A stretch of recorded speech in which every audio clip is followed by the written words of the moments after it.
And we are rolling. Welcome, welcome, welcome to Center for Spiritual Living, the Ernest Holmes Papers, Class 3. Yes. Is that all we've done? Yeah. It's like we've covered so much. So much. So take a deep breath. We always begin in treatment. Let it out and continue breathing. That's so good to know. And what I know is that whatever God is, that infinite presence of life, of love, of energy, of power, of creativity, the motion of creation, whatever it is all that there is. And I know that as the infinite presses on the finite, bringing itself into form, that whatever we are God as us. And so we open up to our true nature, that we are spiritual beings, living in a spiritual universe governed by spiritual law. We open up to our true nature, that we are the essence of the divine in form as us. And we open up our thought process this evening to bigger and greater ideas of who we are and what life is all about. We let go of anything that may hinder or block us, and we simply embrace the light and the love and the glory of life of God as us. And with great gratitude for knowing that we get whatever it is we need tonight, we simply release this treatment into the mind of God, into the body of God, into the heart of God, knowing that it's all God, as together we say, and so it is. Welcome, welcome, welcome. Is everyone warm enough? Yes. Is anyone hot? No. I have a nothing top and a little sweater, and I'm just like, God, it's so hot in there. You're in the spotlight. These are LED lights. I can't blame it on them anymore. You're just hot. So who is here for the very first time? Troy, Cheryl, David, and Ann. And David, you watched Class 1 online from Connecticut, right? That's correct. You are part of our online community. Yay. I'm so glad you're here. And Troy and Cheryl, have you been watching online? Have you caught up at all? Yeah. Yes, we have. We did our homework. Yeah. Great. Cheryl? Okay, if you have questions, just ask them. One thing I want to say, just to brag on you a little bit, David, is that David was a student of Stuart Grayson in New York City. You were there for the very ending of Raymond Charles Barker's term. That's correct. And you used to ride the train an hour and a half each way to go to class? More or less, yes. To come in from Connecticut to the city, to Manhattan, to take classes with Stuart Grayson. And you have been in this teaching, I believe, longer than I have. Indeed. So glad that you're here, and welcome, Ann. I'm not quite sure that it will show today. Have you read the Ernest Holmes papers? Only, not previously. Great. My introduction. This is the book. Again, we kind of bought the country out, so we had some come in.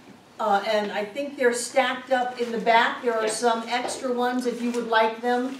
The ones that I was so cocky the first night, we ordered them on Amazon. We ordered 12, remember that? Prime 48-hour delivery, we got 2.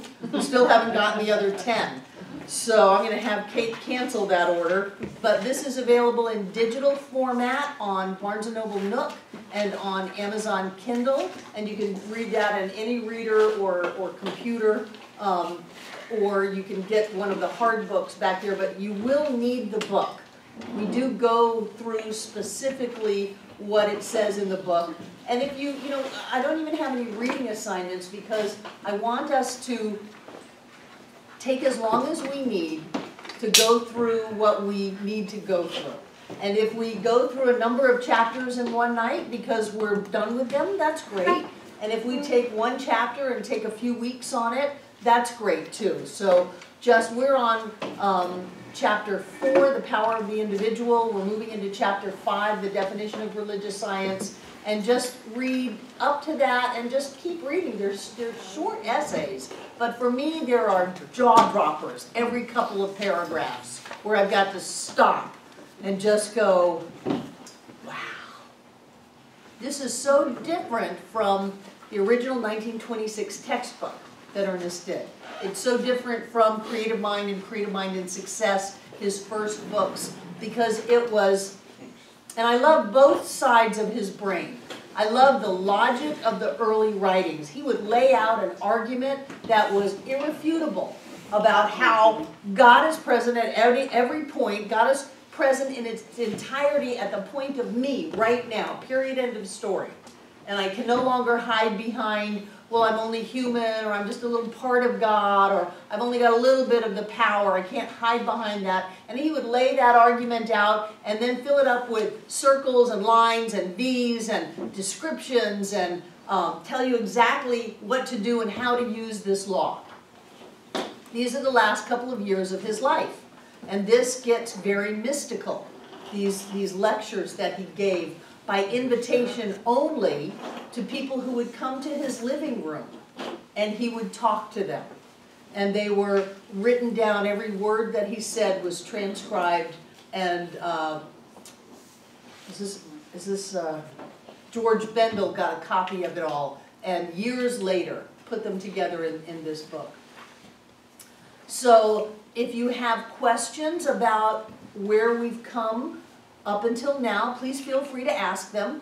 We did the first night, the first hour we did on history, and Steve Worthing, Reverend Steve, brought a diagram of the history of New Thought, and there are extra ones on the sign-in table that you can take home with you if that kind of thing, you know, diagrams and names and people, that kind of thing, if that's what you're into.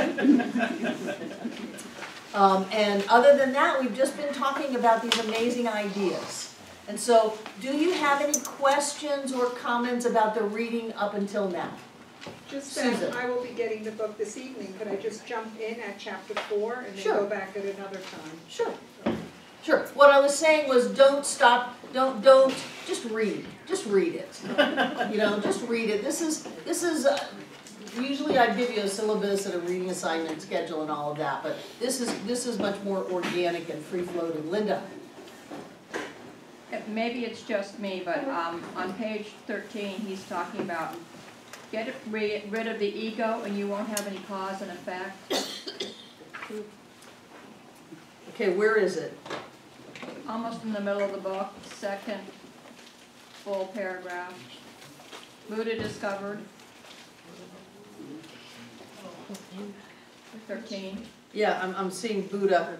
I want to see the context in which he said. And he said, Buddha said, it all has to do with the ego. Therefore, get rid of the ego and you won't have cause and effect. That's what Buddhism, that's what Buddha said. And that's why Aurobindo called Buddhism nihilism. See, Ernest wasn't saying that. Get rid of the ego and you won't have any cause and effect, although a lot of the cause and effect that we create in our lives is based on judgmental thoughts and negative thinking and limitation, and that is all ego-based, that's all personality-based and fear-based. But I'm not big on the ego as the bad guy. I don't believe that at all. I think that we need to have a healthy ego, but we need to have a sense of self here. I don't want to just go up on a mountaintop and lose myself. I want to live a rich and full life here on planet Earth. But he was talking about what Buddha said. Yeah. So, and I don't know that you ever get out of cause and effect. Because for every breath, there's an effect. You know, for every thought that you think, there's an effect. You can't ever get out of cause and effect. But remember, Buddha's big enlightenment, when we talk about history, was the law of cause and effect, or the law of karma.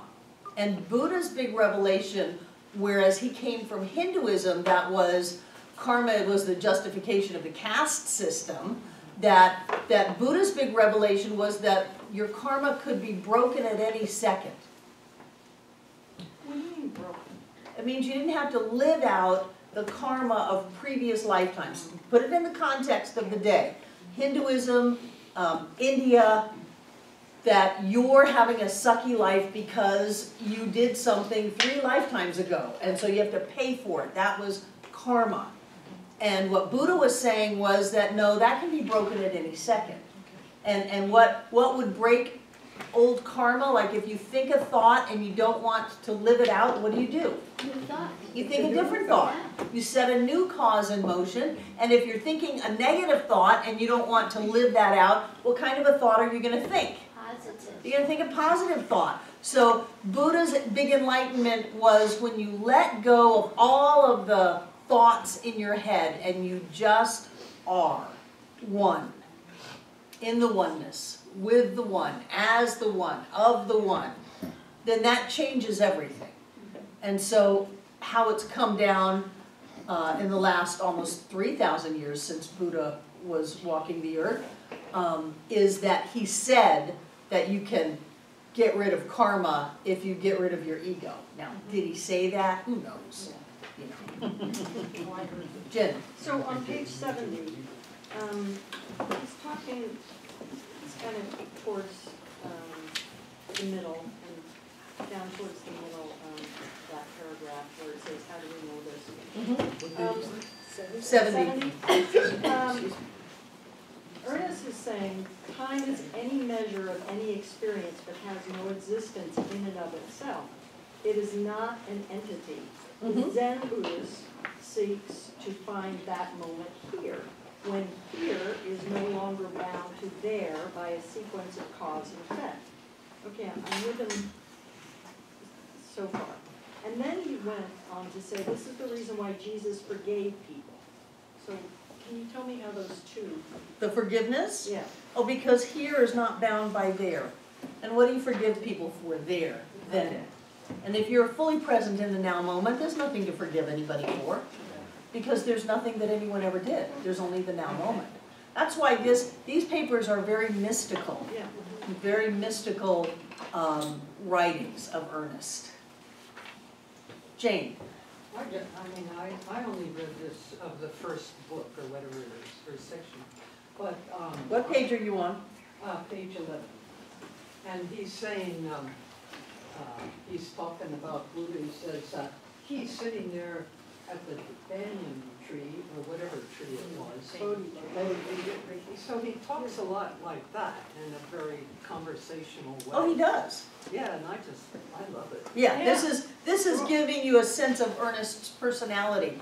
And what I said before was that his books have been highly edited because his name was Happy. You know, he just was a regular guy. And he says things like "tain't so." He was He was from Boston. So the very formal writings that we're used to don't have his personality in them, and these they're full of personality. Lots of personality. Yeah. So you get a sense of him. And if you've never seen a picture of Ernest, John has one in his office now. We never had a picture of Ernest here, and now he's got a very large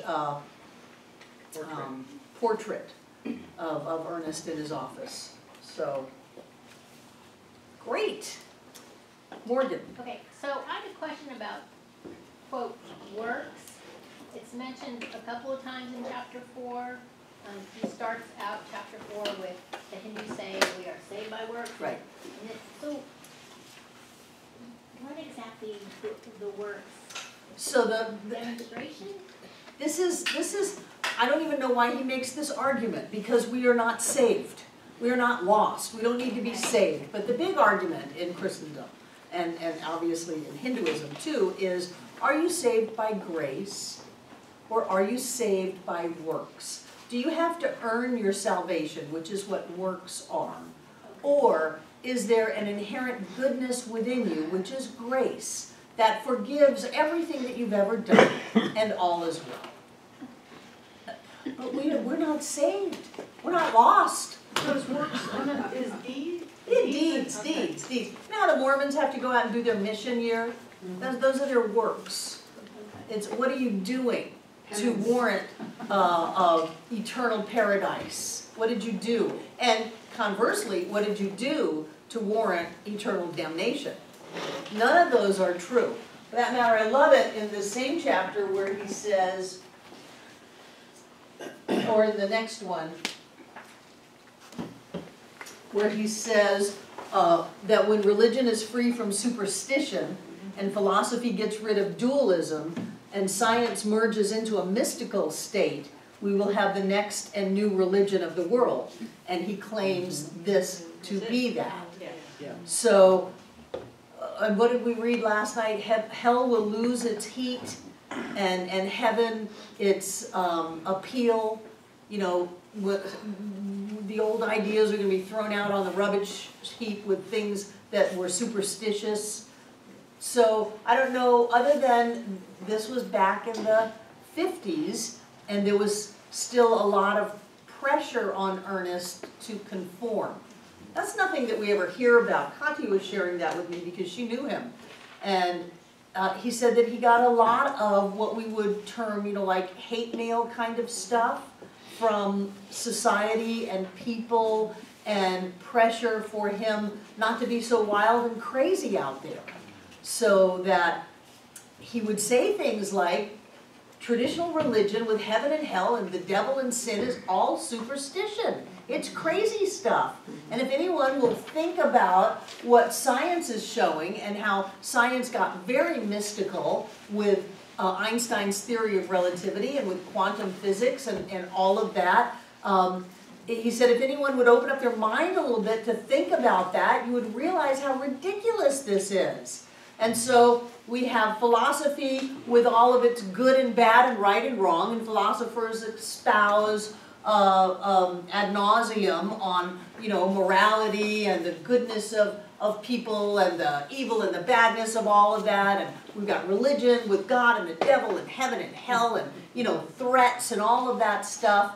And science, which used to think that the world was flat. And I think he's relating the religion ideas and the old philosophy into that same place where you're thinking the world is flat. He said if people would just open up their minds and realize that there is one unified whole.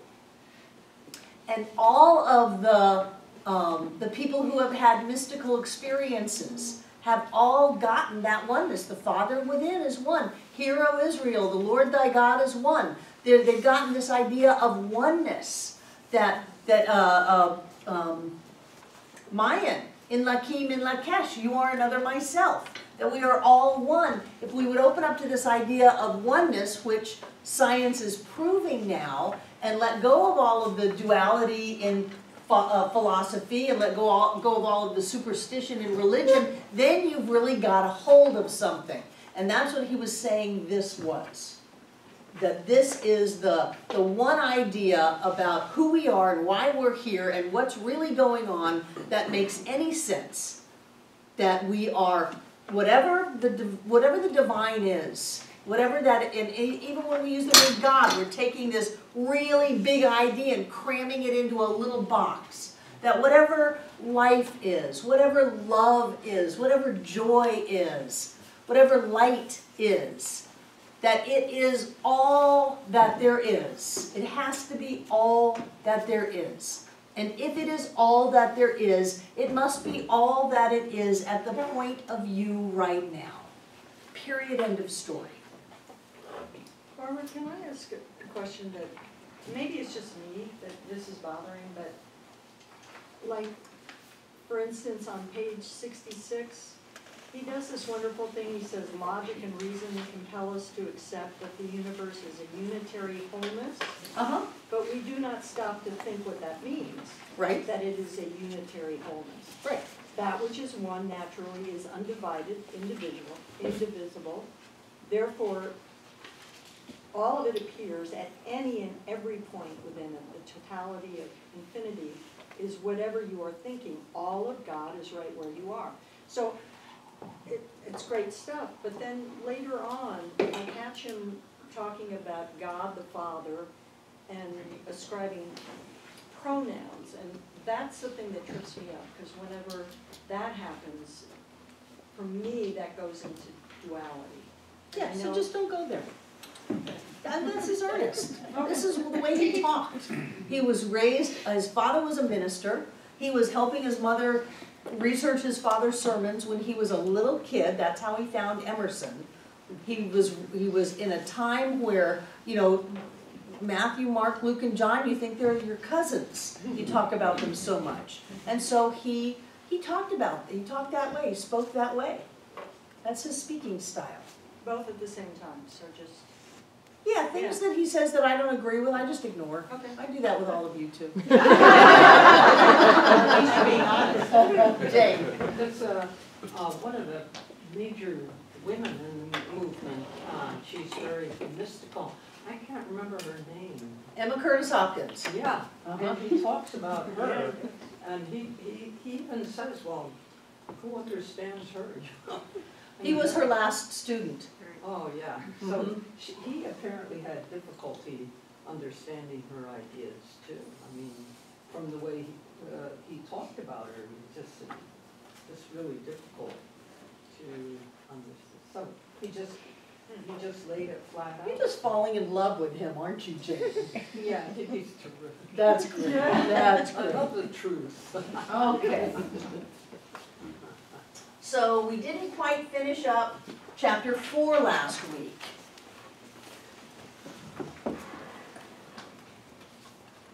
Who was not here last week? Okay. So we talked about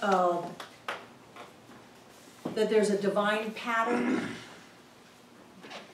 that he was speaking about organs and parts of the body. Remember, this teaching really was created at a time when there were no antibiotics, there were no vaccines, surgery was barbaric, and if you got sick, you were just pretty much screwed.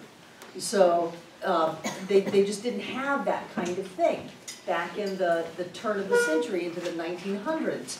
So he's talking about for every organ in your body there's a divine pattern.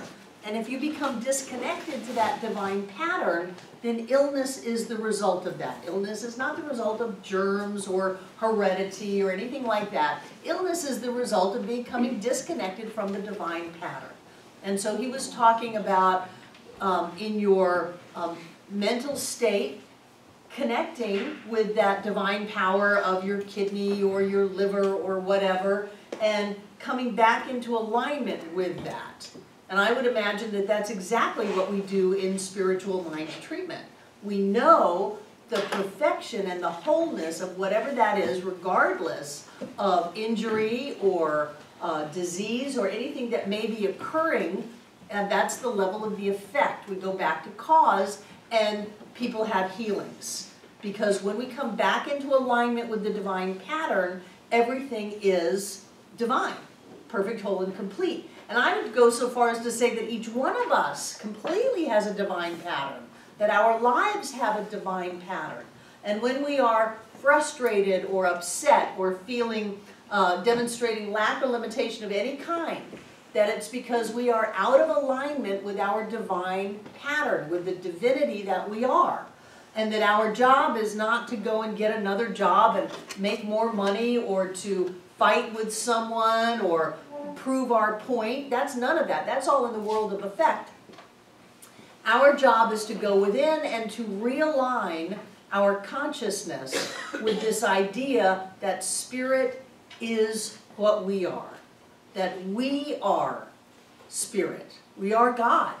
You know, it's such a little words, but so big, so big. And so we want to remember that we always do the work in consciousness. We always go back to source. We always connect with that greater reality that we are. And then people have miracles happen. You know, bodies change, circumstances change, things happen that we thought were gone forever, things that we never thought would happen. All because we are back in alignment with that divine pattern. And remember this idea of time not being real means that we can manifest not only in this now moment, but we can change the past. And so in order for our new manifestation, which is in alignment with our divine pattern to happen, maybe we've been out of alignment with our divine pattern for 20 years and set all kinds of things in motion. Here comes Buddha with the breaking the karma thing.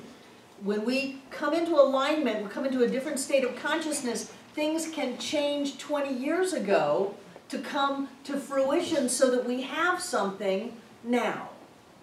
And if we didn't come into alignment, that never would have happened 20 years ago. Time is malleable. Space is malleable. All of this is a creation, it's an outpicturing of our consciousness. Life is to us what we bring to life. Whatever it is you've got going on in your life is because you brought that. So it's always to look within and say, what is it about me that I brought forth so that this thing happened? Don't get mad at the thing. Don't blame somebody for the thing. Don't blame yourself. Just look back into the side of yourself and say, what did I bring? And you don't even have to go there. Go back into alignment with the divine pattern of spiritual perfection that you are and watch everything change. Just watch everything change. And that's the mystical aspect of it. And some people don't like that. Some people don't want to just keep going inside. You always have the same answer. Change your consciousness. Go inside. Do spiritual practice. Treat until something happens. That's all there is. Because the outside is always changing. It's always shifting. And anything is possible. Everything is possible. Everything already is. And so what we do is we connect with that, and then it shows up. And that's just pure science. That's not metaphysics. That's physics. So then we talked about the teaching symbol with involution and evolution and how the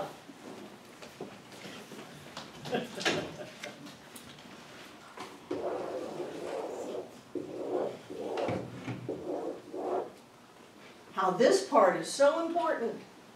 And I always notice when people leave it out, especially when they're printing something or making jewelry or whatever. We'll have long talks with Chuck Hunter when he started making Signs of Mind jewelry about how important that little flare is. Because that little flare is how the process goes on forever.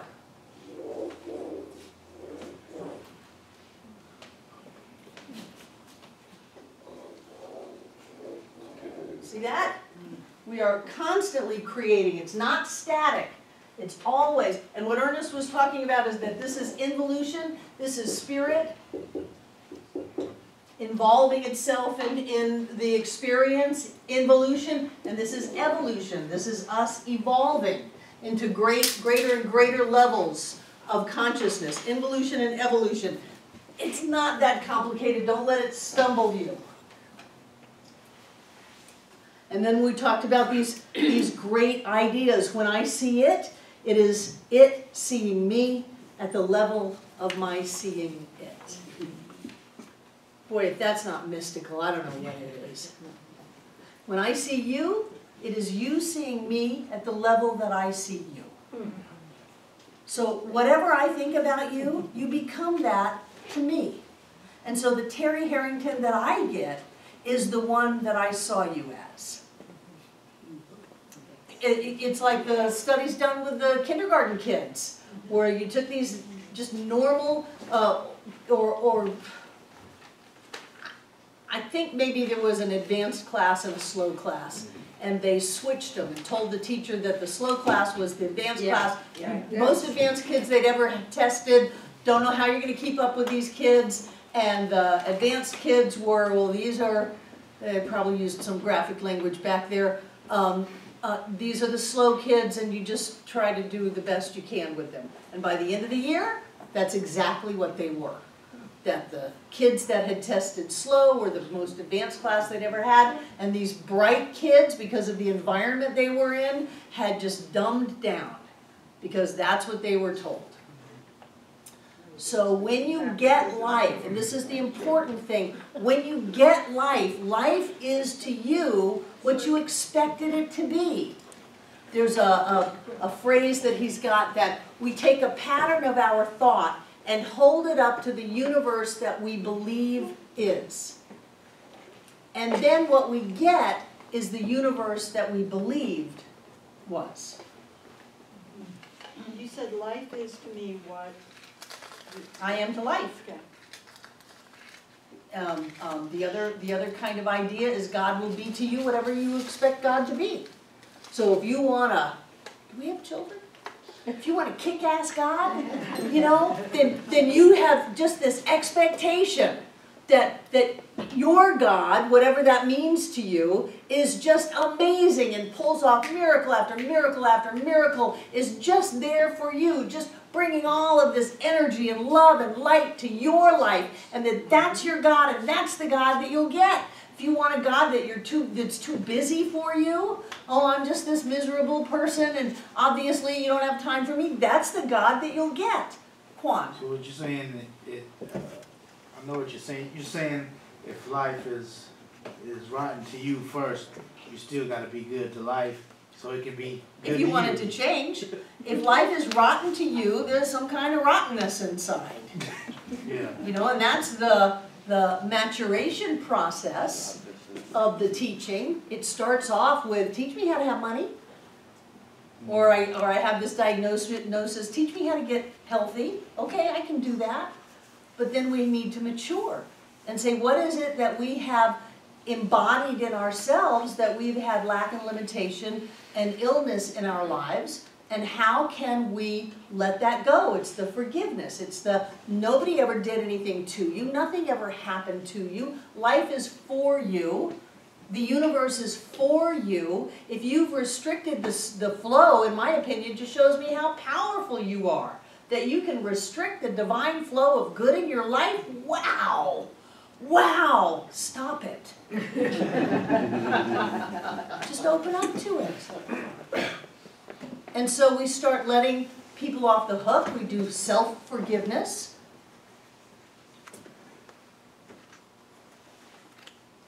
Ernest said something about when people forgive themselves, something will happen, but I forgot. I think it had to do with religion, that the whole hell idea is all about internal guilt and blame and shame within ourselves. So we had to create this outside anthropomorphic eternal punishment. So he was saying that when we truly can forgive ourselves, which is to be in the now moment and to let the past go, and to just be okay where we are, that we can open up to this connection of oneness, because the oneness is all that there is. And that when we stop blaming ourselves, we will stop blaming others. The only way we blame other people is because we first blame ourselves. So if we let ourselves off the hook, we let other people off the hook. And it works the other way. If we let other people off the hook, we let ourselves off the hook. Nobody ever did anything to you. Nobody ever took anything from you. Nobody ever hurt you. You are so powerful that you could create those experiences in a universe of absolute love. Wow. Haven't we done some mighty work? Jane. He's talking about everybody has kind of a strong point or something like that, and he talks about Quimby, and Quimby had this kid who could hypnotize, and Lucas. He Lucius. says that Quimby had a kidney, and that kidney disease, or it was an detached kidney, Right, and it affected his thought. right, And I thought that was really amazing. right. And that the kid, the farmhand, Lucius, under trance, could go in and reattach the kidney, Yeah. reattach it not to the body, reattach it to the divine pattern. Yeah, Quimby's divine pattern. Yes, Because it was messed up. right, right. And And instantaneous healing. Karen. Just a little comment on, about the forgiveness piece. I think that's what I really like about Mae McCarthy's forgiveness prayer and the path to wealth. Every night. Every night, yes. What is But where it says also in there that if there's anyone I've forgotten to forgive, including myself. And I think that goes right along with that. I think she got that from Edwene, because every night Edwene does a very dualistic prayer, you know, of if I put anyone out of my heart today, I forgive them, and if I've forgotten anybody, that kind of a thing. But when you clean yourself up like that and stop dragging around all this old garbage, then you have so much more room to have great and wonderful things show up in your life. But if we don't have great and wonderful things showing up in our life, it's because we're already full with not so great and not so wonderful things. So it's our job, and that's the spiritual maturity part, it's our job to look within, not with blame, not with shame, not with criticism, just to let it go, to do whatever it takes to let it go. I love that part in the 12-step program where you go make amends. I don't like the whole I'm sorry thing because I don't think that gets you anywhere, but to go and say, I get what I did. I get that. And I just want to let you know that on my half of this relationship, we're good. I'd really like it if you were good, but that's you. I get what I did. So that cleans us up, that lets it go, that kind of thing. And that opens up room for more good. Great. Okay. So that's what we talked about last week. And then we stopped somewhere in the middle of the chapter, and one of the things that I wanted to go over is that there's no sin but a mistake, and no punishment but a consequence. So you're not being punished. You simply have effects of your causes. And sin was an old archer's term when they missed the target, the mark. And they would, like, you know, shout out 4 when you hit the ball in golf. They would shout out sin. They missed. And it did not carry eternal punishment. They just went and got the arrow and shot it again. And again and again and again and again and again until they got good at hitting the target. And we have done the same thing. We have shot lots of arrows in our lives. But we have not done anything bad. We just were practicing, getting it right. I look at marriage that way. You know, I'm just practicing all those other times to get it right. And I think that I practiced long enough to get it right. So there's no reason to feel bad about what you've done. If you do, you're simply blocking the divine love and the divine flow that is moving through you. Breezy. I just, I forgot what you said. You said no sin but a mistake, no something but a consequence. Punishment. Punishment, thank you. No punishment. So many people are living in a world of punishment. And when you have an all-powerful deity that's out to punish you, there's nowhere to run, nowhere to hide. You're just going to get punished. And so people believe that that's what they're going to get, is to be punished, and so they are. But it's just our creation, that's all that it is. And then he talks about how it gets a little bit more subtle in the creative process. He says, we think we are spiritualizing matter or materializing spirit. Haven't you thought that you're materializing spirit? You're bringing spirit into form, and my spirit loves to have the face of Ben Franklin. You know, I'm materializing spirit, I'm manifesting and creating. He said that our mind is not influencing or controlling something that is not mind. That it's all spirit. So you can't materialize spirit. You can't do that. And you can't spiritualize matter. This table is spiritual.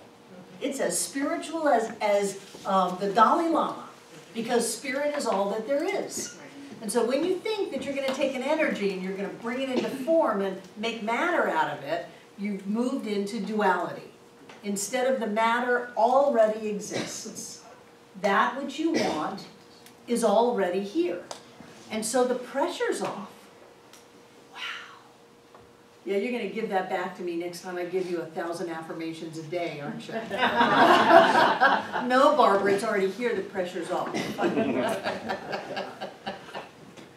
So to be able to simply know that it's here, that it's revealed itself to you, and it's your job to open up your eyes and see it.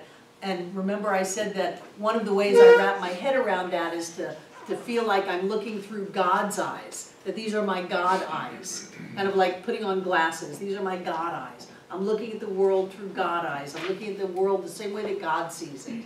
What is a Bette Midler song, From a Distance? You know, I'm looking at the world and seeing the divine. That's my job. Not to try to make something happen, not to try to force something into form, but just to relax, to open up, to let go of the past, and to know that whatever it is I choose to have, I have right now. And sometimes for me it's a surprise. Sometimes it's not what I thought I wanted. It's a surprise and it's wonderful. You know, it usually takes us about a year to look at some of our surprises and realize that they were a blessing in disguise. That we thought we wanted a promotion, instead we got fired, and it was a blessing. But in the meantime, we may not see it that way. So when we can see it and know that everything is perfect, whole, and complete right here and right now, all is well. So he was talking about subtle levels of duality. That as long as you've got spirit and matter, you are still in duality. It's all spirit. Does that make sense? Stop me if it gets too wooey-wooey for you, okay? And this was the quote that I liked. We hang up the pattern of what we think in front of the universe we think is there. And looking at the universe, we see only the universe we thought it was. Could you read that again? Where is that? Page 56. We hang up the pattern of what we think in front of the universe we think is there. And looking at the universe, we see only the universe we thought it was. Look at your belief systems. Your belief system filters your perception of life. If you have a belief that you're not safe, it's going to filter everything. If you have a belief that there's not enough, it's going to filter everything. So you're hanging that belief up in front of what you think life is, and then life becomes that to you, what your belief was. Isn't that fascinating? So what patterns are we holding up? And what is the universe that we think is there? Do we have a universe that just has one best day ever? People got mad when we started that. You cannot have more than one best day. It's the best. Inherent in the concept of best is one. No, it isn't. That's a limited belief. Yeah. Oh, wow, you live in a universe of only one best day. How sad. But it's a different way of looking at things. It's a bigger way of seeing it. So what is the pattern of how you think life is that you're holding up, that you pick up and hang up every day? And what are you hanging it up in front of? What do you believe is there? Really, what is there? What is this? What's going on? Susan. I just got the vision of placing an order in front of a short order cook, and he's going to give you what your order is. And if you go in there thinking it's awful food, you're going to get awful food. And if you go in there and think it's great food, you're going to get great food. But if you put in an order for spaghetti and meatballs, and that's what you're going to get, you can't think you're going to get something else. But Can't get mad that it's not a salad or a Philly cheesesteak. You're right. You're right. Did you see how I just rode the whole dietary there?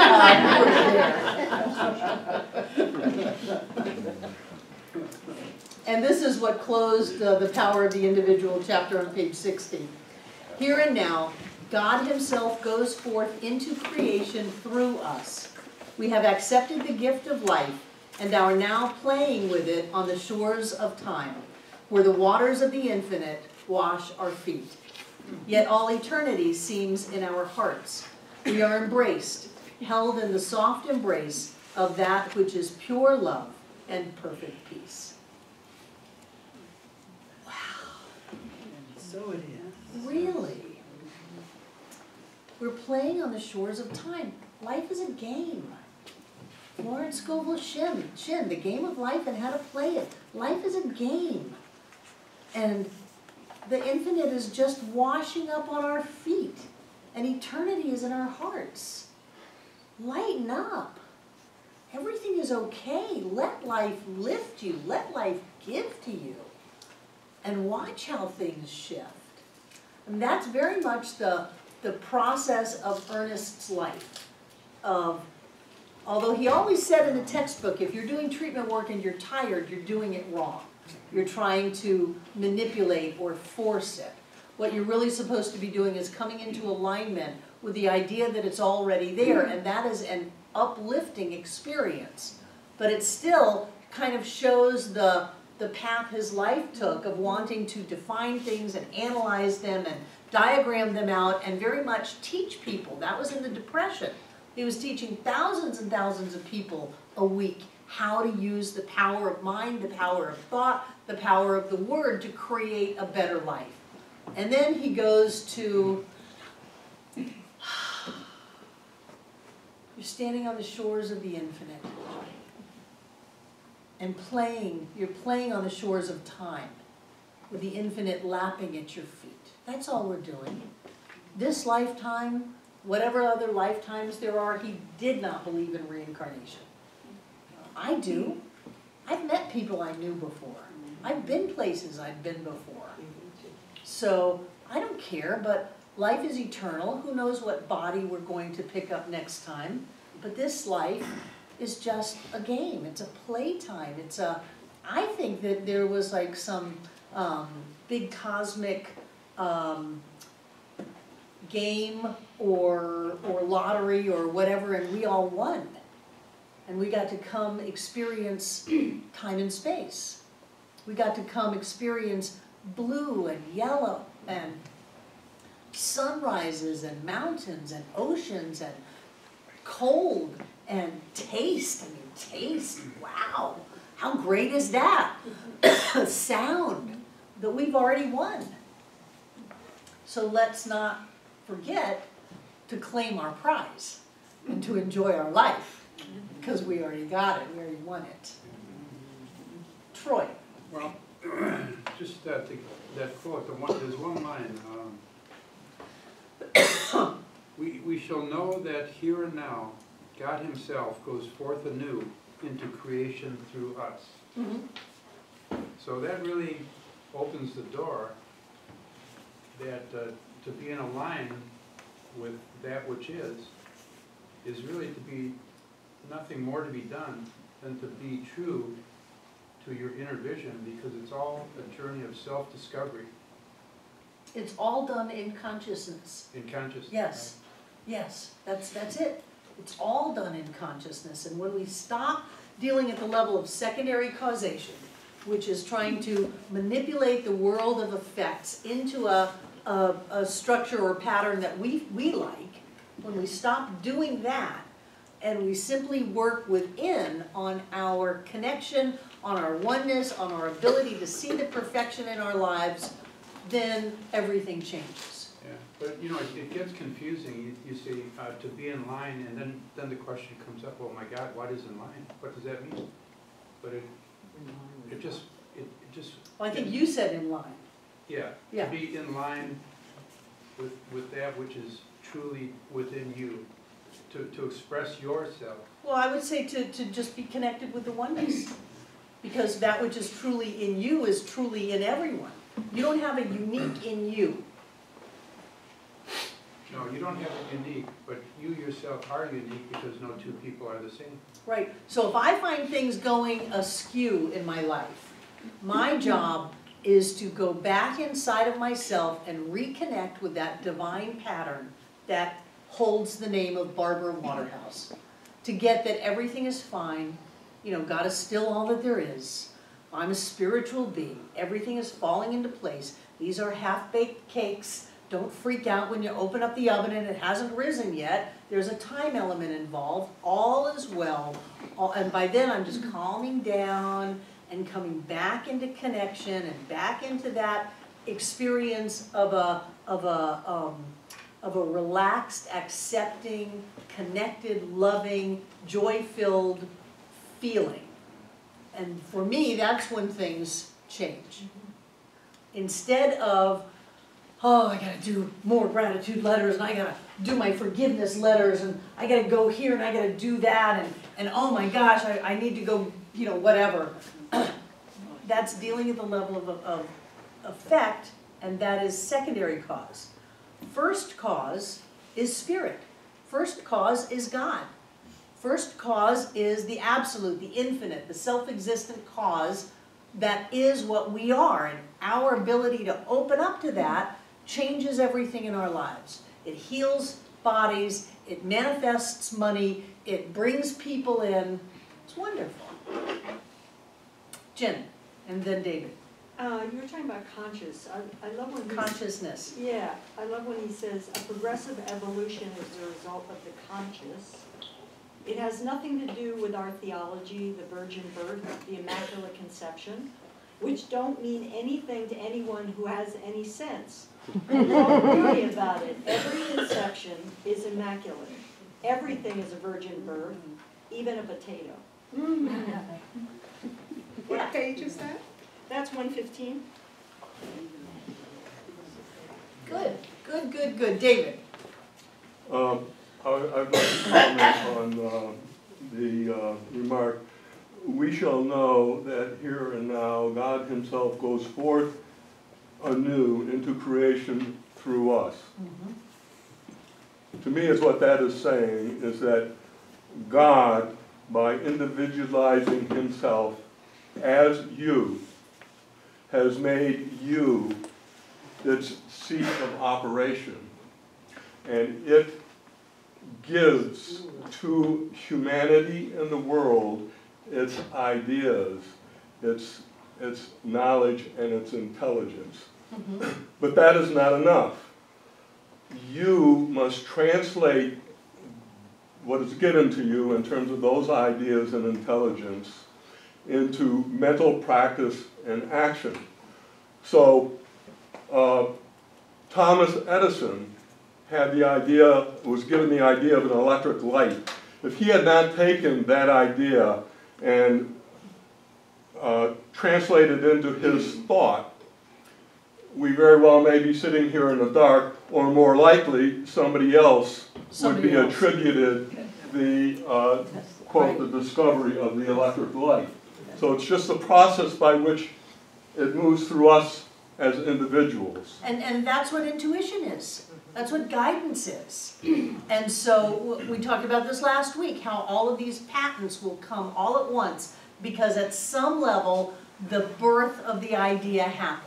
However you think it happened, that's just the way we try to wrap our heads around it. At some level, an idea whose time had come pops up in human consciousness, and we all have access to that. And then there are those people who grab it and run with it. But I believe also that we have our own guidance and direction and intuition every moment of our lives. So I may not be interested in developing a light bulb. I may be very interested in, what do I get? Sometimes I get these ideas of go shopping for something right now. Right now. And I'm trying to remember what it is. Intuition? But yeah, but I will find what I couldn't find before by going right then. And so I love that. That's our connection. That's what he talks about in the next chapter of the infinite pressing itself upon the finite.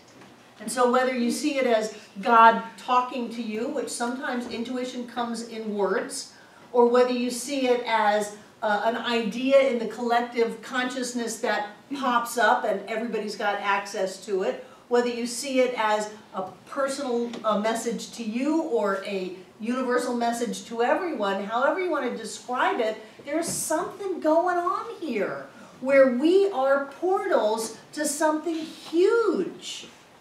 Huge. And if we will let go of that which has kept us small by doing our inner work, we will open up to something that is great. And that's the mystical part of it all. Jane and then Susan.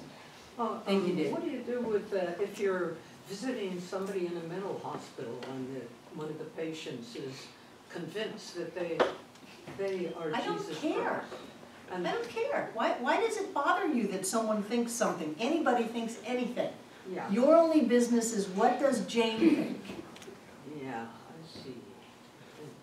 Yes, that's your only business. Your only business is what do you think? You're talking to the person in the mirror. You are it. Susan. When you speak of the time, when the time has come, I think of the 100th monkey. Right. What is that? The 100th Monkey is a story about a group of archaeologists that were studying monkeys in the South Seas. And in order to study the monkeys, they had to get the monkeys to come out of the jungle. So they would bring bags of sweet potatoes and drop them on the shore and then get back in their boats and take pictures and notes and, you know, binoculars and all of that. And they would study the monkeys. Every monkey had a name and they knew the family dynamics and all of that. And they were working with many islands of monkeys. And so the sweet potatoes go on the sand, the monkeys come out, they eat the sweet potatoes. Seems simple. With the sand. With the sand. And one day they put sweet potatoes down and a young female monkey, just happens to be the story, took the sweet potato and washed it in the water before she ate it. Her mother did the same thing, and very soon, monkeys are smart, they went and they started washing the grit off the sweet potatoes. The 100th monkey is that at the same time, monkeys on all the other islands started washing their sweet potatoes. And this is documented, that there was some kind of a non-local information transfer from the different groups of monkeys that had them all washing their sweet potatoes. And that's the 100th monkey idea, is that when we hit critical mass and there's a certain level of peace and love and joy and oneness and all of that, that it won't take 51% of people on the planet to shift. It just takes a small group, and then there's a non-local jump of information and everybody catches fire with it. That's the 100th monkey. It's like the miler, what is it, the 4-minute mile, 4-second mile. yeah. The 4-minute mile, once they broke it, everybody could run under 4 minutes. Yeah, yeah. Everything is an idea. Everything is a belief system. Everything is the pattern that we're holding up. But the key here is it's not just the pattern that we're holding up in front of the universe. We're holding that pattern up in front of the universe that we believe is there. All of us have our own universe through our belief of what it's going to be. And then we hold our pattern up, and then what we get is what we believe the universe would be through our pattern. And what that tells me is that we can change it up any way we want and make it any way we want to have it. All we have to do is do the inner work to, first of all, go from we live in a limited universe to I live in an abundant universe where there is more than enough for all. That is my mantra. Where we go from having an infinite creative process that withholds from us to one that goes out of its way to give to us. And then we work on our own personal pattern that we're holding up. We look at what are our beliefs, what are we doing, what are we thinking, what clicks us into judgment, how reactive are we, and what do I need to let go of, and what do I need to open up to get rid of all that stuff so that I can live the divine God life that I was meant to live. You are God. Holy moly. All the money in the whole world belongs to you. Every bit of joy, every success, every happiness is yours. My mission in life is to open up to that life and to have as many of us open up to it as possible. You know, we're standing at the buffet of life and we're starving. People in this world are starving, whether it's physical or emotional or mental or circumstantial, and all of this big heaps and piles of everything that we could ever desire that will feed our body and soul is right there. What do we need to do to learn how to reach out and take what has already been given us? And that's pure quantum physics. Let's take a break. Chapter 5, the definition of religious science. And one of the things that happens when you've been in this teaching for 40 years is you have little bits of information. And so the definition in the book is religious science is a synthesis of the laws of science, opinions of philosophy, and the revelations of religion as applied to human needs and the aspirations of man. I like that. Wait a minute, that's not in the book. Yes, it is. Yes, it is. So David comes up and goes, It's right there. stay with me.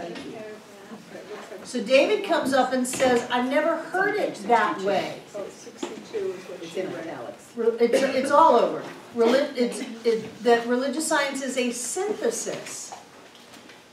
And David comes up and says, I was always taught that religious science is a correlation of the laws of science, opinions of philosophy, and the revelations of religion as applied to human needs and the aspirations of man. And I said, that's right. I always learned it as a correlation. So I went and got the official, the Essence of Science of Mind brochure, and on the back it says, religious science is a correlation of laws of science, opinions of philosophy, and revelations of religion applied to the needs and aspirations of humankind, Ernest Holmes. And yet in the Holmes papers, Ernest did not say correlation, he said synthesis. And why should we nitpick words? Other than it is what we do. What is the difference between a synthesis and a correlation? Isn't a synthesis a combination and a correlation is a relation? Right. Correlation is a relationship to each other. A synthesis is a combination. The examples David gave me during the break were a bar of gold is correlated its size to its weight to its value. Those are all correlations.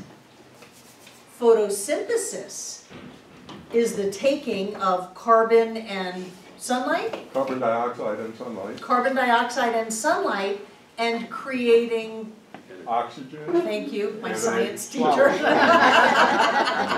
and creating something new.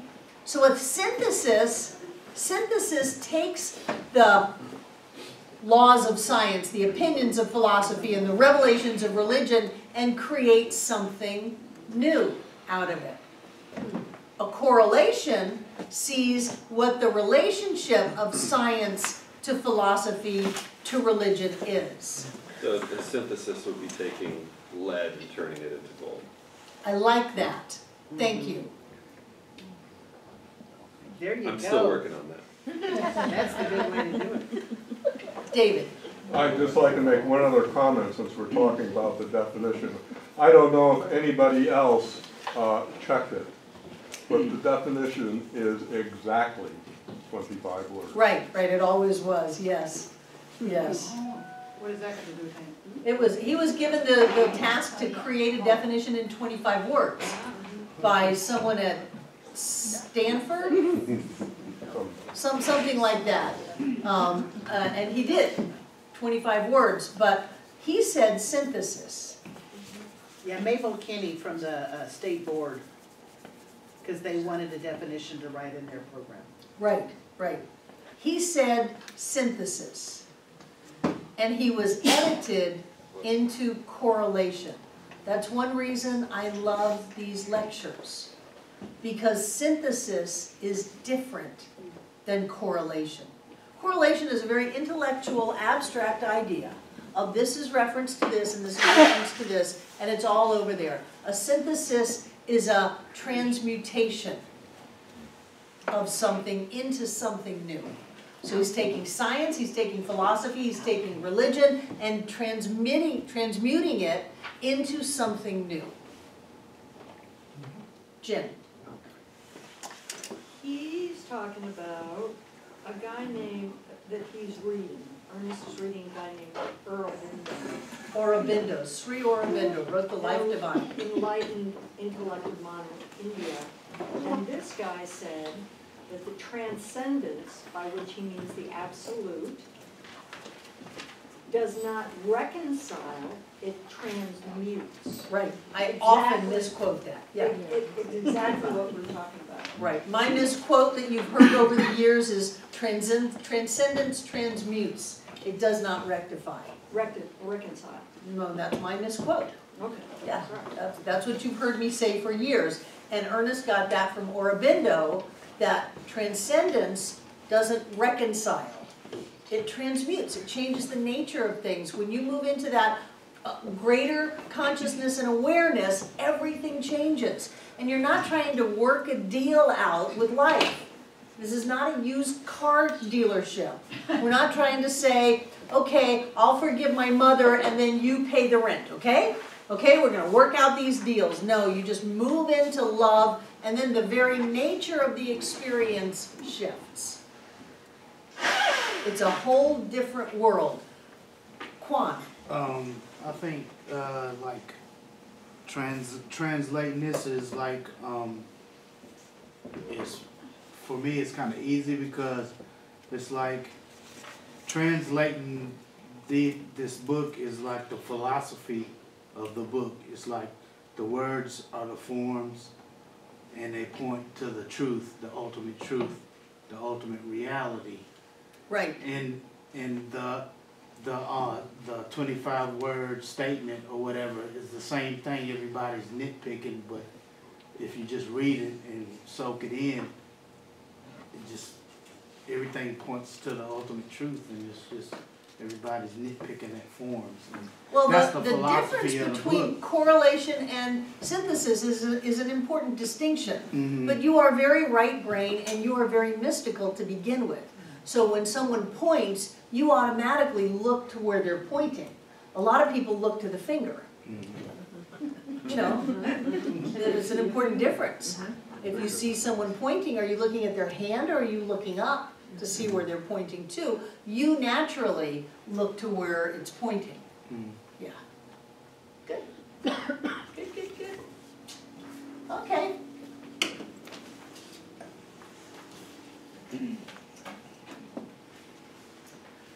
The infinite, or the finite is not the infinite, but the infinite is the finite. Ooh, no, wait a minute, no.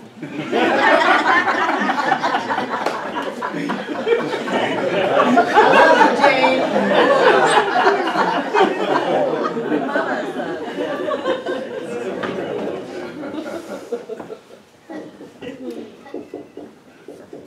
Remember, this is the circle that has no circumference. It's not really there, whose center is everywhere.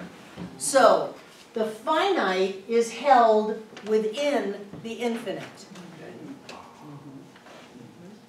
So the infinite is the finite, but the finite is not the infinite.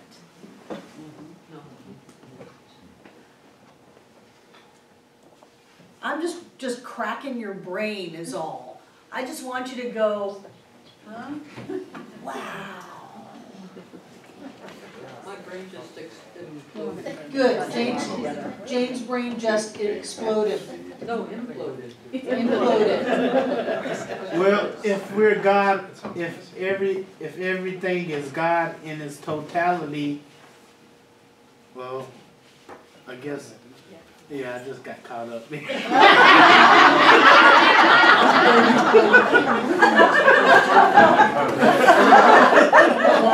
I'm like Jane now.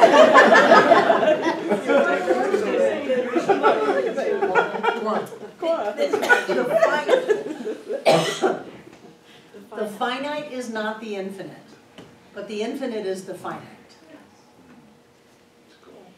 It's not really the fun line. Yeah, it is. Finite is in it. That's exactly true. The finite is in the infinite. Yeah, but it's not, yeah, but that's different. I mean, a finite and the infinite is different than just the plain old finite. Right. Oh. Okay.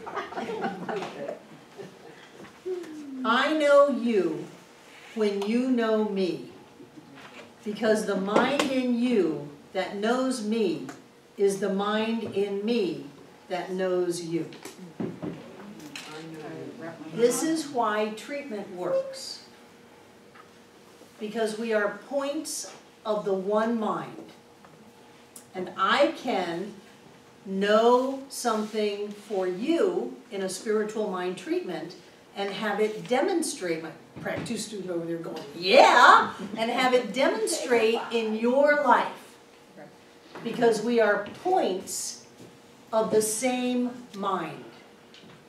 I know you when you know me, because the mind in you that knows me is the mind in me that knows you.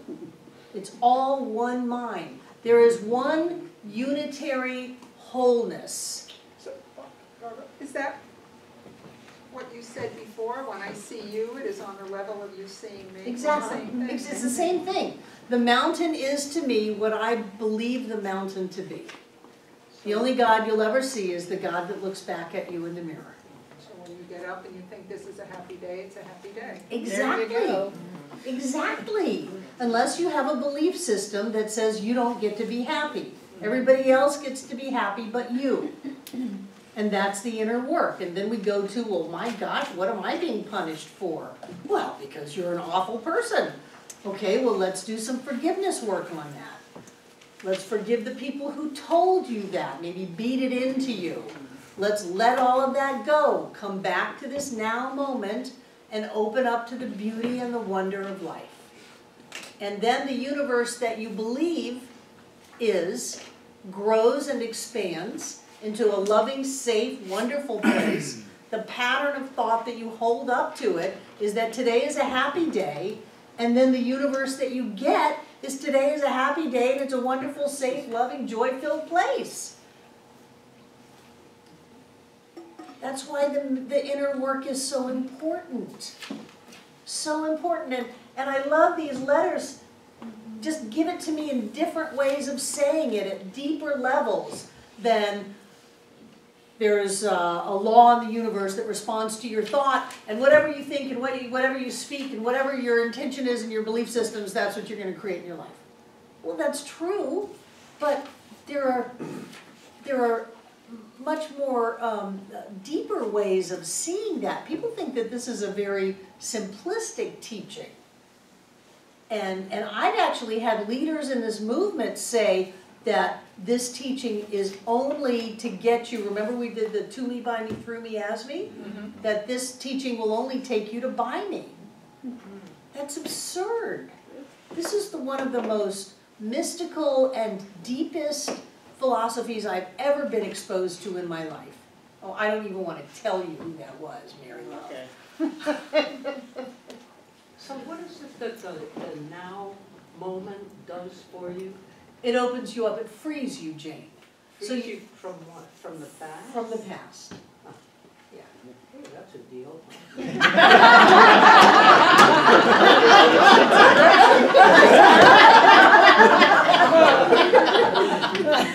I love you, Jane. Okay. Have you noticed on the front of our program, our motto is becoming ever more aware of our oneness of spirit. Have you noticed that? Mm-hmm. Good.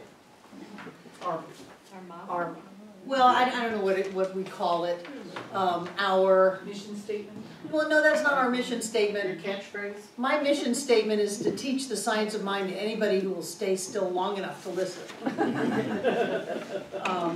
Our purpose statement maybe is a better word, becoming ever more aware of our oneness of spirit. But it's been a process of many, many years to come up with that. Our oneness of spirit. word we had trouble with was this one. Yeah. And that's what kept changing. And so in this definition of religious science lecture, he talks about, are we one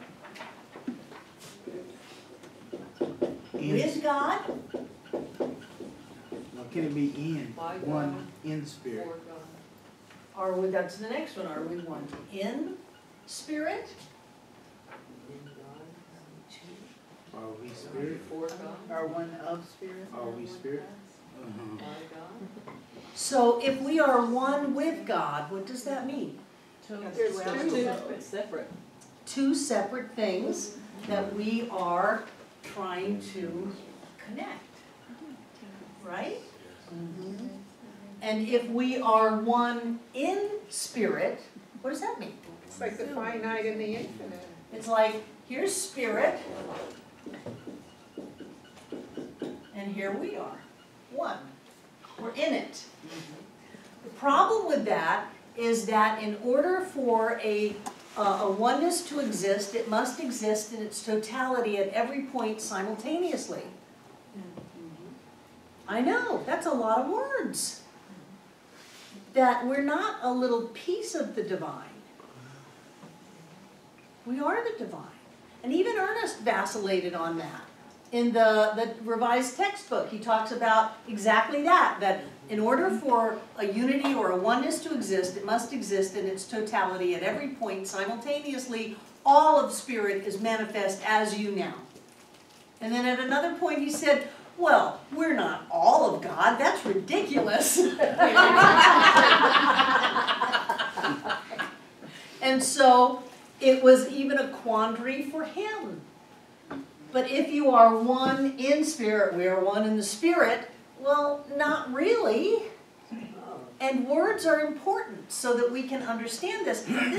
These teachings get more and more subtle. Troy. Well, And then Dave. Earlier in the book, he talks about the point of the pencil. If the point of the pencil is in the circle, or something like that, then it's there's no separation, and it's the same as you are God. You one as God. Just if one point touches. If one point touches, then you are that. That's right. Right, because it all exists at that point.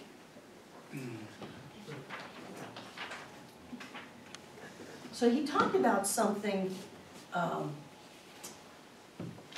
I didn't write down, but I thought it was really good.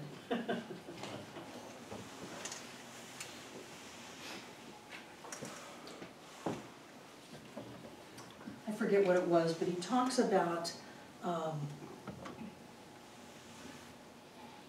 the individual having all of spirit present at the point of the individual. He just says it over and over and over again. He just said it really pretty.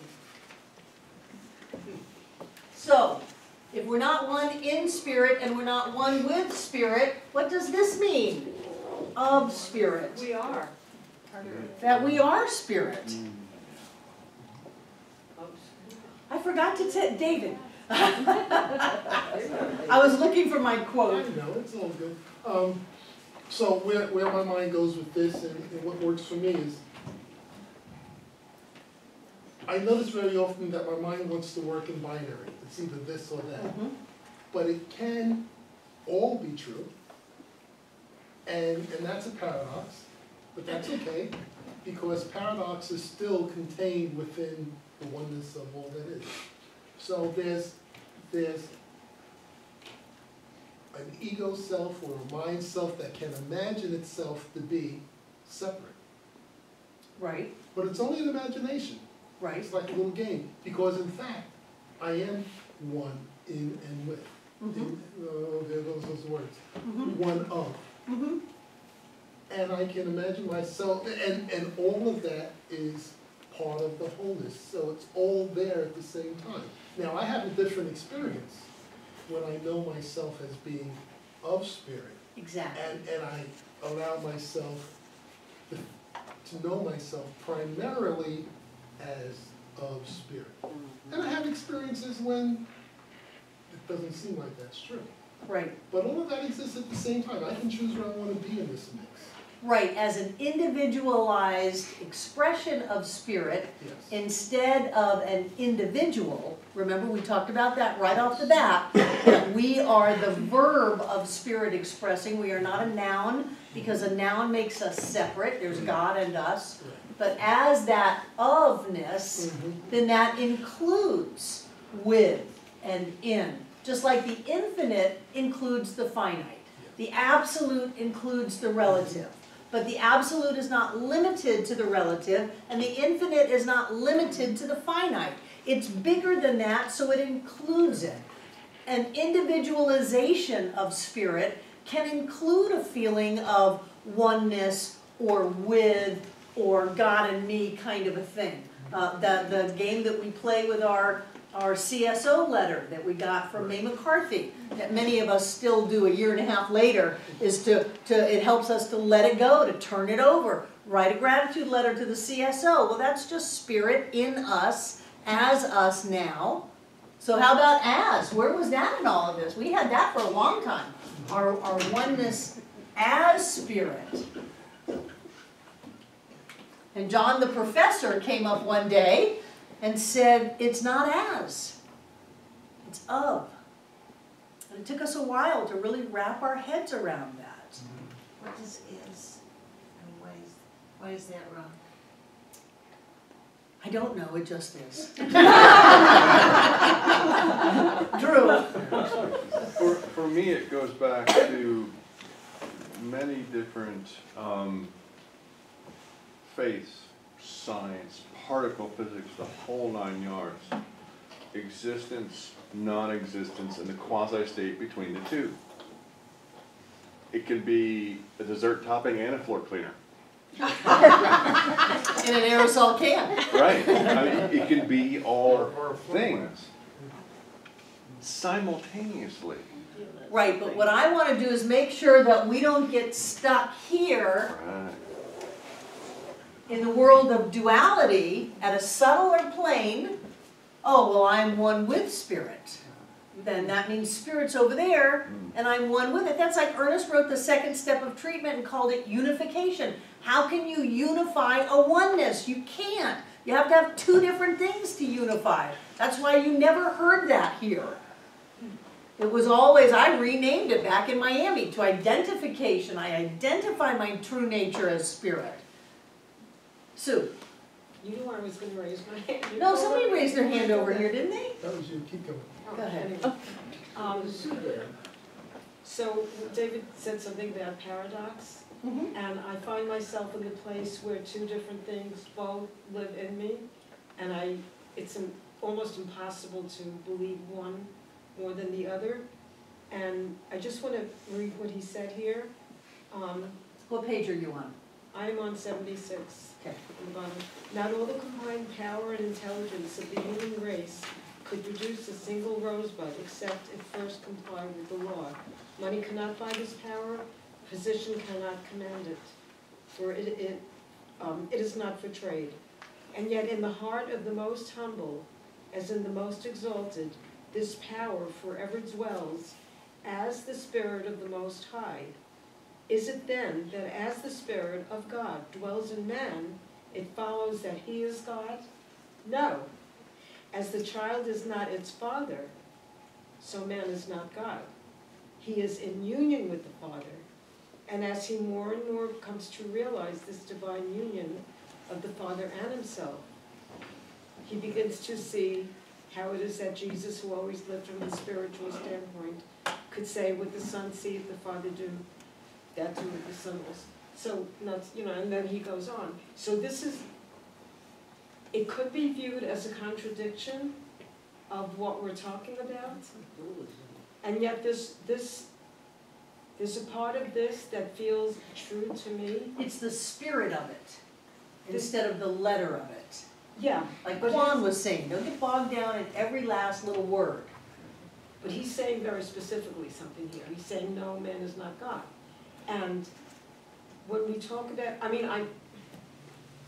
there's something that I feel that's over everything, you know, everything we are, everything that we do. I don't know, call it the life force itself, divine intelligence, whatever it is, there's something that's an umbrella over the whole thing.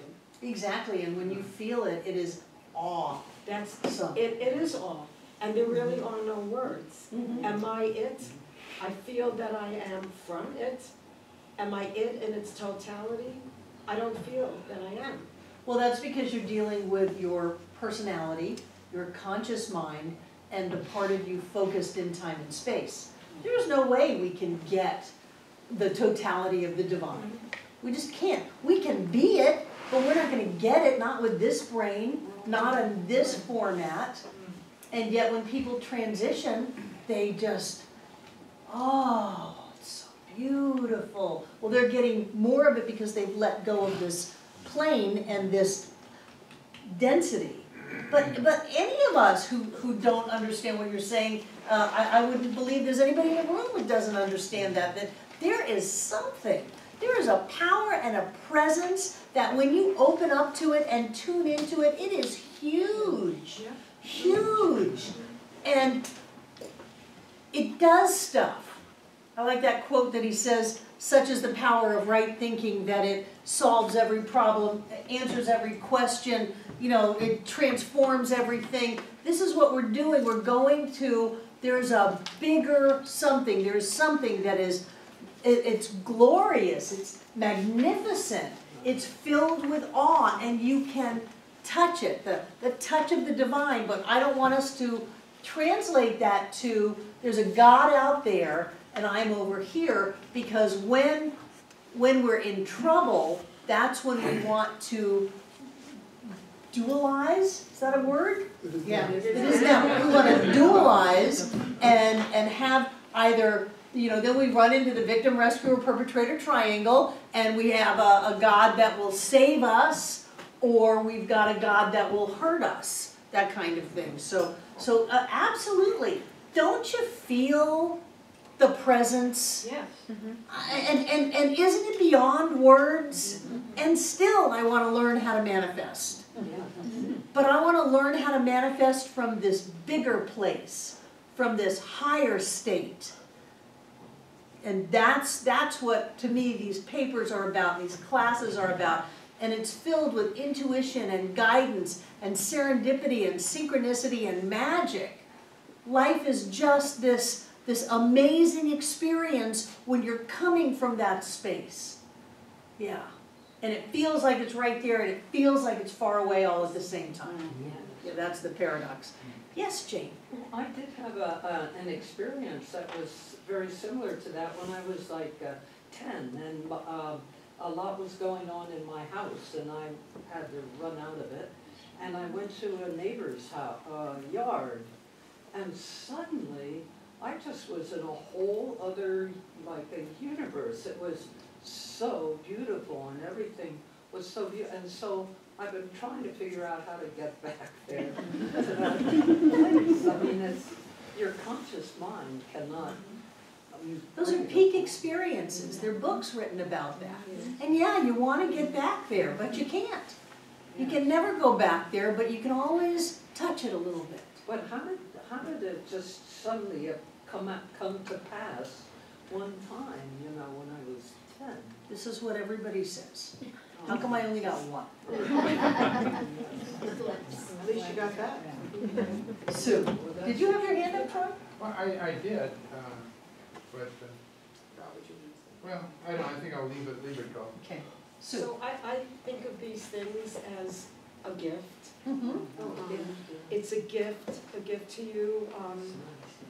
Doesn't happen every second, or we being in that place and not functioning the way we are and maybe, you know, need to be.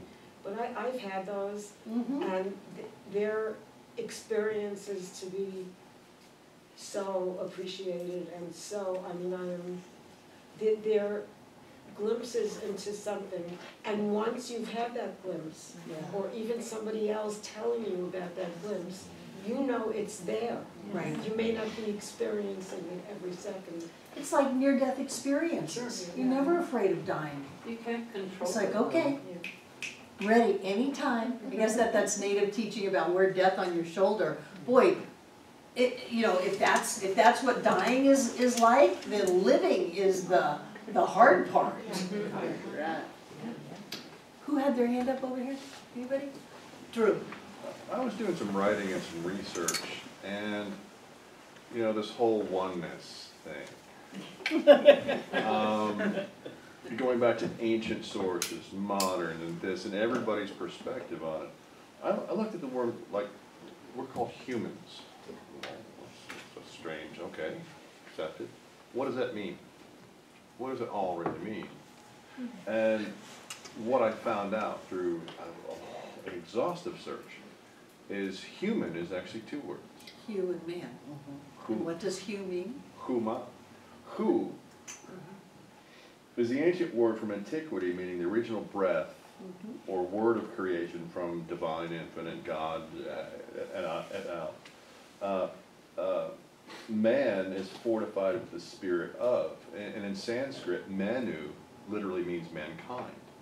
So it's not just a genderized thing, it's human. So basically, we're manifest out of the breath of a word,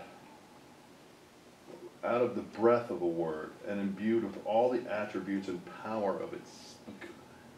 Right. So basically, this point over here said, make more points. And the correct They're the same. translation of the Bible, where it said, in the beginning was the word, the correct Aramaic is, in the beginning was the breath. Yeah, that makes more sense. In the beginning was the breath. Hugh, the breath of God, as mankind, embodying all of the attributes. All.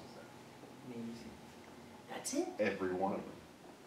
So, points of the infinite, not separate, not dualistic. But not even points. We are the infinite pointing.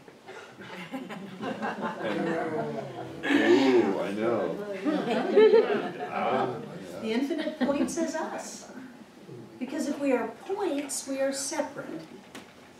We are the pointing of the divine. And what is God pointing at through you? How are you doing with your pointing? What are you pointing at? Makes you wonder. Pause. What did you point at today?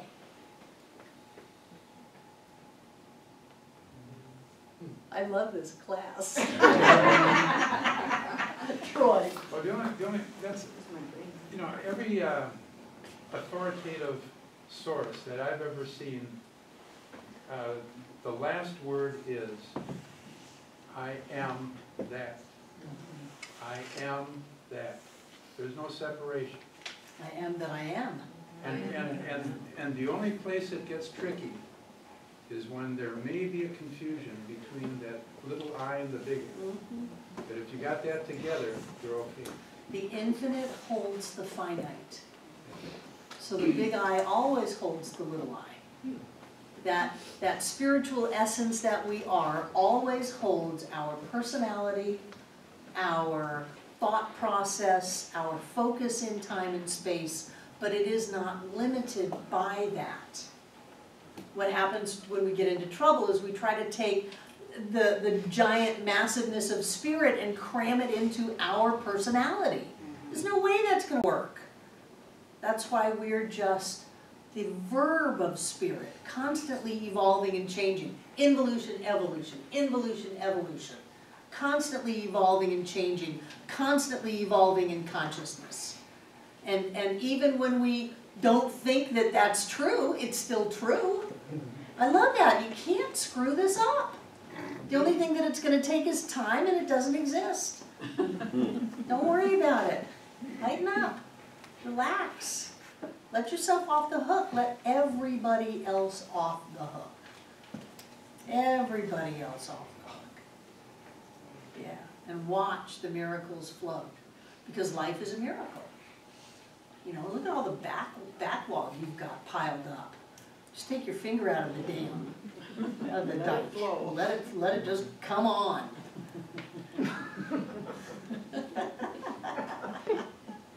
Okay, Okay, anything else? Because we just finished the definition of religious science. Next week is money as a spiritual idea.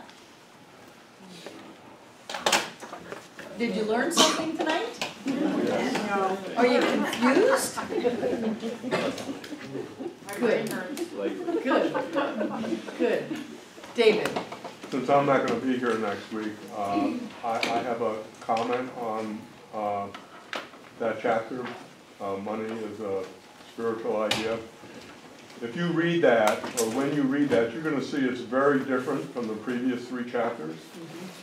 And the reason being is those are reprints from articles he wrote in 1918 and 1917. And it really clearly reveals the difference in his thinking then and when these papers were actually I written. wonder why they included that. I don't know, because it doesn't seem to fit in my mind. Interesting. You just are a wealth of information. But it's interesting in that it makes that point clear. I mean, How you can different clearly it see is, it. how different the writing is. Yeah. Yes. So you can see its evolution. Right, right, right. So David watches online from Connecticut. David and Ann. Are you watching online, Ann? No, David watches online from Connecticut. Oh, you got the book. Great. Any other questions or comments before we close? Susan. You said you love this class, and I was just thinking that, I've said this before, but I'm so grateful to you and the center and the teaching and the people who are in this class and all the classes that I take where I can be and learn, and nobody rolls their eyeballs back in their head, you know, it's just. People are moving here for this group. Well, it was always my vision of living here to be a part of this community, always. Yeah. So thank you. We've done well. We are finishing our 23rd year, moving into our 24th year as this center.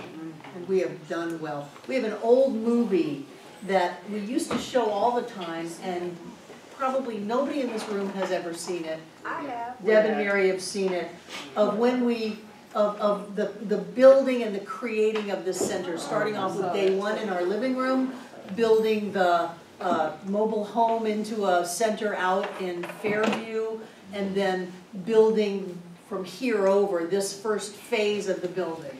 And Devon turned it into a movie. And I think that we should play it again so that you have that sense of what happened, you know? But the blood, sweat, and tears that we've put into creating this has really paid off in terms of shifting consciousness, providing a place for people to come and really get what they're looking for, and to get real people. I am so proud of you. In our membership orientation class, what we teach is how to be authentic and how to get along with people. You know, that's it. That's basically it on membership here, because I think that the way that we are walking our talk and being real is what makes us pretty unique in the movement and the world, frankly.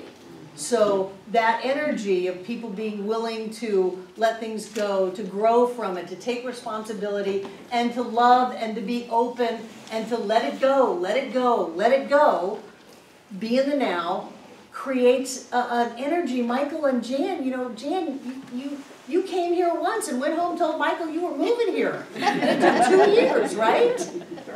3 years, and you sent him on ahead. There's an energy here, and I would love to take responsibility for it, but it's not mine. But there's an energy here that people feel. David and Ann are talking about moving here. You guys moved here, didn't you? Yes, from New Jersey we all did. Yes. Yeah, sort of halfway. Betty and Troy walked into the first healing day that we had and moved here. Joe and Sylvia O'Neill, before there even was an internet. No, that's a joke.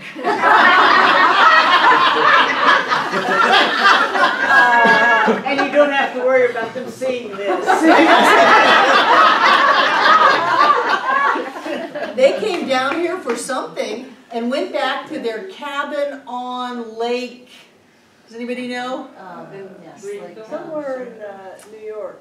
Yeah, which lake? Terry knows. Oh, I only lived there all Erie, my life. Superior, I like a big Campaign? I don't know, it was one of the Great Lakes. They had a house that they built with their hands, Oh, yeah. with giant rocks and giant beams. And they went home and they sold it and they packed up and moved. Yep. There's an energy here, Susan, There is. that we bring, and our willingness to really walk our talk. We're not trying to put on airs, we're not trying to be spiritually superior, we're really trying to get it.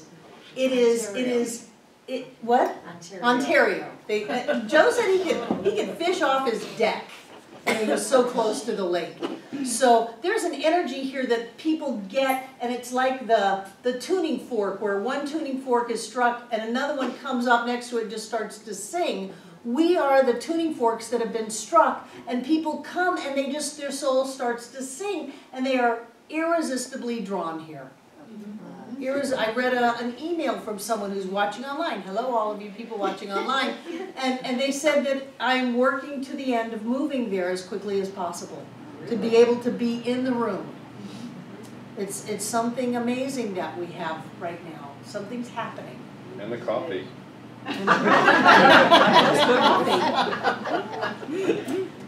Jane. Well, we built all these buildings, and I remember throwing all the garbage out of the second story of the other building, you know, and putting stuff in the electronic boxes in the walls, or electric, with Art Ramsey, I mean. I know, we wired these places. It's a miracle the plugs work.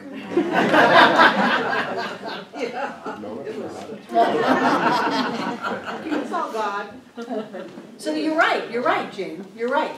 Yeah. It was quite a thrill. It was quite a thrill. We put the walls up, we hung the drop ceiling, we installed all the electric. Yeah, and painted it all, And painted it, And it was a real, you know, we did it from the ground up. Right. So it was just a lot of, you know, and sawdust all in the air and everything. You're right. Yep, no, it's just spectacular. And you feel great ownership, don't you? Yeah, Yeah. I'm thrilled. I never built so, but I used to be able to. So, thank you. Take out what you're going to give. Those of you watching online, you can go to the Donate Now button on the website, and it'll take you right to our PayPal account. I love this. Well, you know, when you think of 40 to 50,000 clicks on our website every month, we've got a new platform. It allows tracking. People go to an average of 7 pages every time they open up our website, so they stay, they hang out, they download, they read, they check it out. It's just amazing to me. I want to change the world. You are. And we are. So what I know is that God is the source of all supply. That money is a spiritual idea, and money is the action of spirit. And I know that spirit is very active in our lives, moving in and through and out into the world and returning back to us in an eternal flow.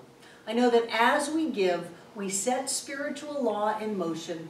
The universe takes our gift, multiplies it, and gives it right back to us. And so we get clear. We don't need to know how it's going to happen. We open up our minds to know that God has ways of giving us money that we've never even dreamed of yet. We open up our hearts to know that we deserve to live this rich, blessed, wonderful life on planet Earth. And then we open up our hands and let the gift go, ready and aware for all of the blessings that continue to pour in and through our lives. I know that each one of us comes together this night to make this center all that it was ever meant to be. It is a place of peace, a beacon of light, a tower of strength, and a fountain of wisdom that touches the lives of all who call it home. And so it is. Cat's really creative.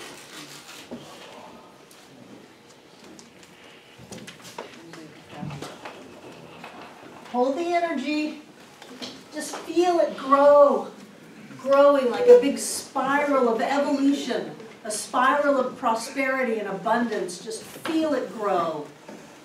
Feel that feeling, I am wealth, I am abundance, I am joy. Life continues to unfold in greater and greater levels of good as me.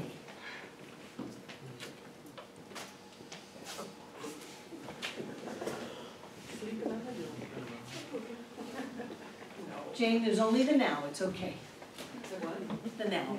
And I know that everything in these baskets is blessed, that every time we give anything, we go with our gift. Whether it's money, whether it is a hug, a smile, a chance. We go with that gift. There's only one. So I see our true spiritual bodies as bodies of light. And I see that gift coming through as golden light, pouring forth through each one of us. I know that it fills up the room from the floor to the ceiling and all between the walls. This air is rich and blessed with God as us. We can feel it every time we walk in the building. And I know that when Spirit moves in our lives, things happen. So right here and right now, we are touched, we are blessed, and we are healed. We are returned to the divine pattern that we are. And I know that that energy is constantly moving, so it leaves this room and goes out to travel around the world to return every being on this planet, every molecule, every atom, every quark, to its divine pattern of wholeness. I know that this is the truth of all of us. Always has been, always will be. And so it is. And so it is. I love you guys. Have a wonderful, wonderful week.